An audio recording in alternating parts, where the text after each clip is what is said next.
నమస్తే. మీరు చూస్తున్నది లలిత న్యూస్. ఈరోజు మనం ఎంఆర్‌పీఎస్ జాతీయ కార్యదర్శి గుగ్గిళ్ళ పీరయ్య గారితో ముఖాముఖి కార్యక్రమంలో పాల్గొంటున్నాం.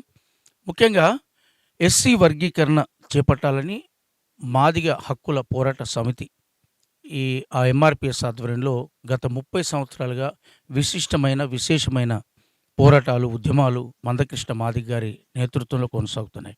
ఈ నేపథ్యంలో సుప్రీం కోర్ట్ ఇచ్చిన ఆదేశం మేరకు ఆయా రాష్ట్రాల్లో రిజర్వేషన్ ప్రక్రియ నిర్ణయించుకోవచ్చు, వర్గీకరణ చేయవచ్చనే ఒక తీర్మానాన్ని సుప్రీంకోర్టు ఆమోదించడం, అది రాష్ట్ర ప్రభుత్వాలు పంపించడం, ఈ నేపథ్యంలో కొన్ని అడ్డంకులు కూడా రిజర్వేషన్ వర్గీకరణకు కొంచెం ఇబ్బంది రావటం, దాంతో మందకృష్ణ మాదిగ గారి నేతృత్వంలో తిరిగి మళ్ళీ మహోజ్వలాన్ని లేపడం. దీంట్లో భాగంగానే ఫిబ్రవరి 7వ తేదీన 1,00,000 డప్పులతో భారీ ప్రదర్శన కార్యక్రమాన్ని హైదరాబాద్లో ఏర్పాటు చేయడం జరిగింది.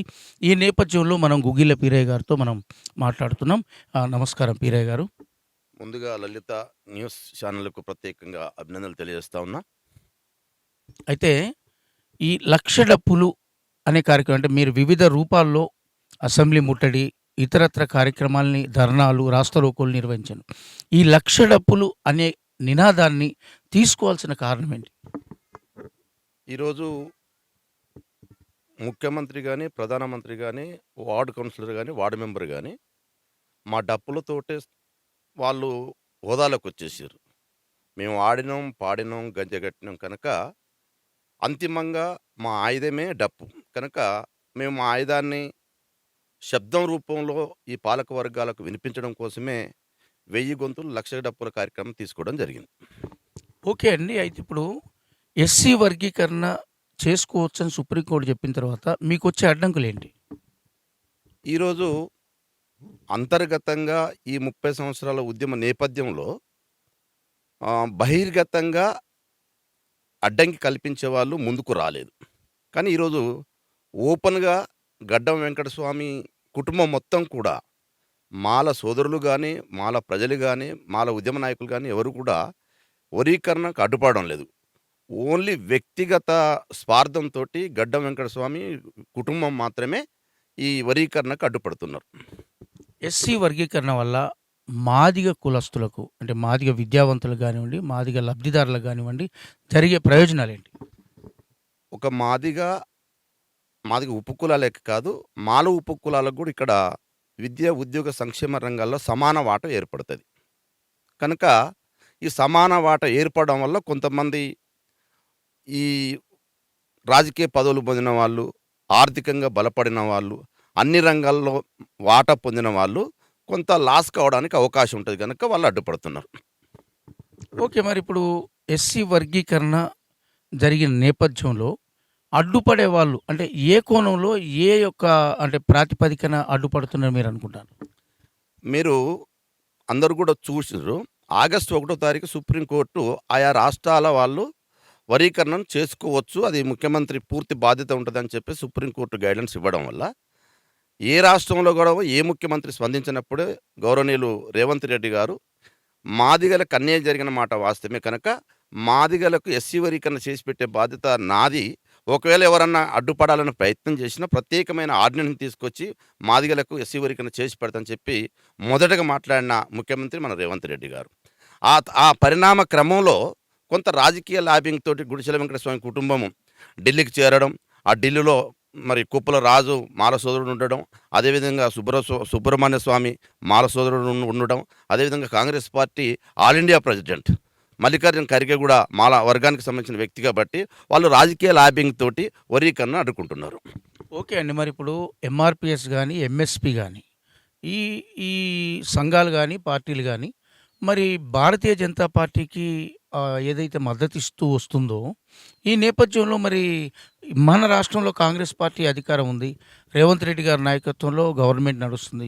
మరి వర్గీకరణకు తప్పకుండా వర్గీకరణ చేస్తారని నమ్మకం ఉందా? ఇప్పటికీ కాంగ్రెస్ ప్రభుత్వం మీద గానీ, రేవంత్ రెడ్డి మీద పూర్తి స్థాయి నమ్మకం ఉన్నది. కాకపోతే రాజకీయ లాబింగ్ తోటి కొంత తన కుర్చీని కాపాడు కోసం ప్రయత్నం చేస్తున్నాడు. ఖచ్చితంగా ప్రజా పోరాటాలు విజయవంతం చెందిన చరిత్ర ఈ భారతదేశంలో ఉంది కనుక కాబట్టి ఇలా 1,00,000 డప్పులు, 1000 గొంతులు హైదరాబాద్ చేరితే ఆ చేరినాక రాజకీయ పరిణామం కూడా చేంజ్ కావడానికి అవకాశం ఉంటది. మీరు ఈ 1,00,000 డప్పుల కార్యక్రమానికి సంబంధించి మీరు ఒక మహబూబాబాద్ జిల్లా ఇన్ఛార్జిగా, జాతీయ కార్యదర్శిగా మీరు ఏ ఏ కార్యక్రమాలు అంటే విజయవంతానికి ఏ ఏ కార్యక్రమాలు నిర్వహిస్తారు?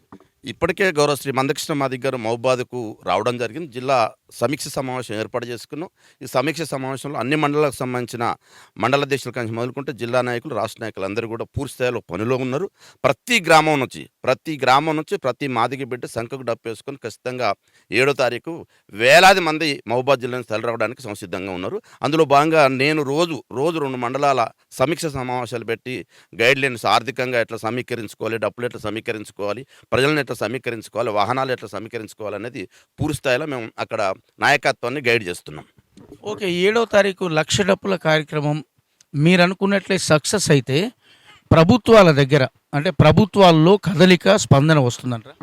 ఖచ్చితంగా ఇలా ఎవరైతే వర్గీకరణ కావాలని కోరుకునే వ్యక్తులలో ఒక మాదిగలే కాదు, సబ్బండ కులాల ఉద్యమాలు, సబ్బండ కులాల మేధావులు, సబ్బండ కులాల సంఘాలు కూడా సంపూర్ణంగా ఎస్సీ వర్గీకరణకు మద్దతు తెలియజేస్తుంది. మీరందరూ కూడా చూసిరు.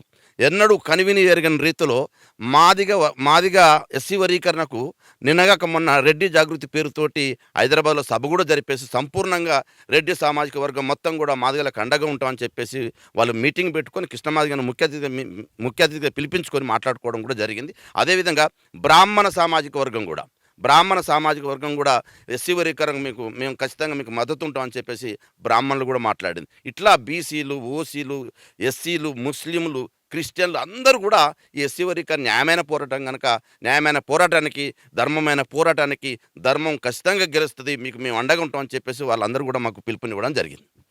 ఓకే అండి. ఇప్పుడు 7వ తారీఖు జరగబోయే లక్ష డప్పుల కార్యక్రమానికి ఆ కార్యక్రమం సక్సెస్ కావటానికి మీరు మాదిగ ఉపకులాలకు ఇచ్చే పిలుపేంటి?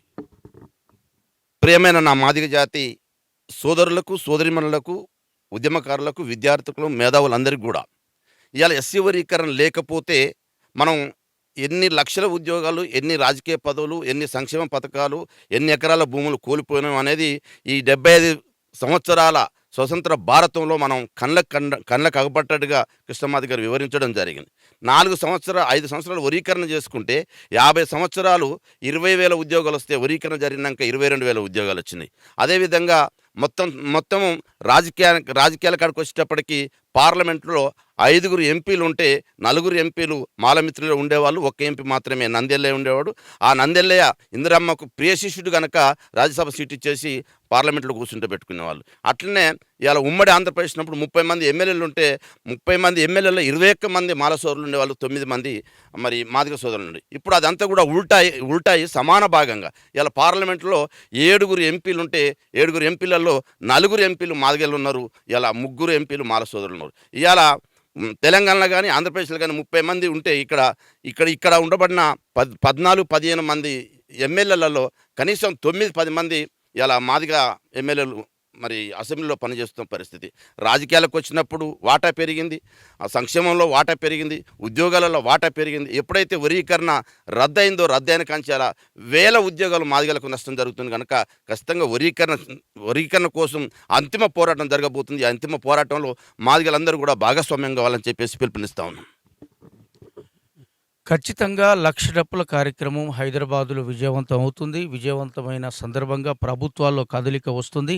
ముఖ్యమంత్రి రేవంత్ రెడ్డి అసెంబ్లీ సాక్షిగా ఏదైతే ప్రామిస్ చేశారో ఖచ్చితంగా వర్గీకరణకు నేను కట్టుబడి ఉంటానని ఆ మాటని ఖచ్చితంగా మాదిగ సోదరులు నమ్ముతున్నారు.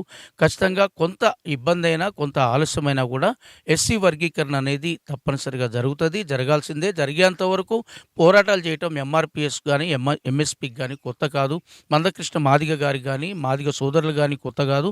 ఖచ్చితంగా పోరాడతాం, సాధించుకుంటామని ఎంఆర్పిఎస్ జాతీయ కార్యదర్శి అలాగే మహబూబాబాద్ జిల్లా ఇన్ఛార్జ్ గుగ్గిళ్ళ పీరయ్య మాదిగ చెప్తున్నారు.